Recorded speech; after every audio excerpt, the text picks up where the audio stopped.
So you beautiful people, welcome back to the channel. Now yesterday a lot of you guys will have seen a leak that happened in terms of what would be Call of Duty Black Ops Cold War footage.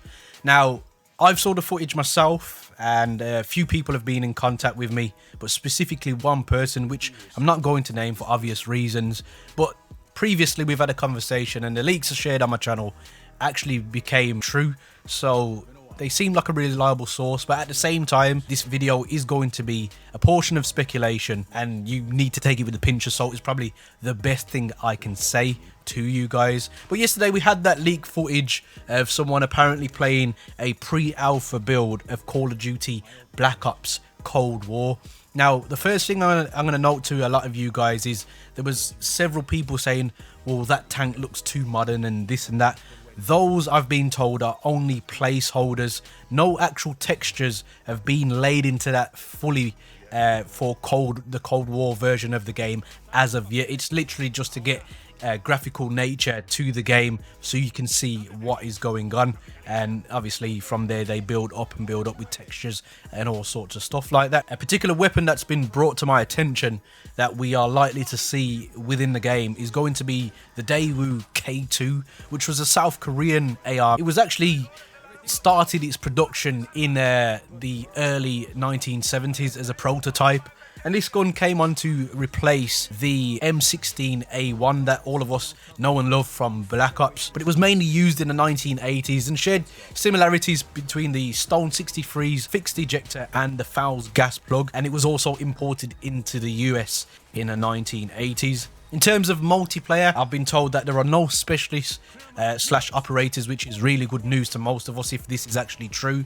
It will be score streaks and not kill streaks. I know this is a debate that will go on forever in terms of what is the best, and a lot of you guys are split down the middle in terms of what you prefer here. As of current build, there is no leaning mechanic, which is something I'm really happy about because I personally believe that really slows down the gameplay, and that's probably one of the things that I really didn't like in Call of Duty Modern Warfare. I quite like it in Warzone, but Warzone is a completely different game in terms of it's not a fast twitch shooter, it's a battle royale game, it's about survival of the fittest. The minimap is going to be the normal traditional minimap that we know and love, but we're also going to get new perks. Speaking of perks, there is no dead silence as of the current build, which is something that is going to be very disappointing if this remains as a fact. In the current build, there are no doors also, which is also good news. Apparently Warzone is going to have map changes slash updates that will tease COD 2020, and Call of Duty Warzone will continue into the foreseeable future getting updates. So it's just going to remain as the same game, but things may change in terms of looks and obviously in terms of weapons as time goes along. So let's move forward into what I know about the campaign, or what I've been told about the campaign. And as I've stated already, you guys need to take this information with a pinch of salt. In a nutshell, this is going to be what the campaign's about. So it's almost like a parallel to the original Black Ops. Tension between the United States and the Soviet Union after World War II. You will play as two different characters in the campaign. One as a KGB operative in the Eastern Bloc, and the other as a CA operative in the Western Bloc.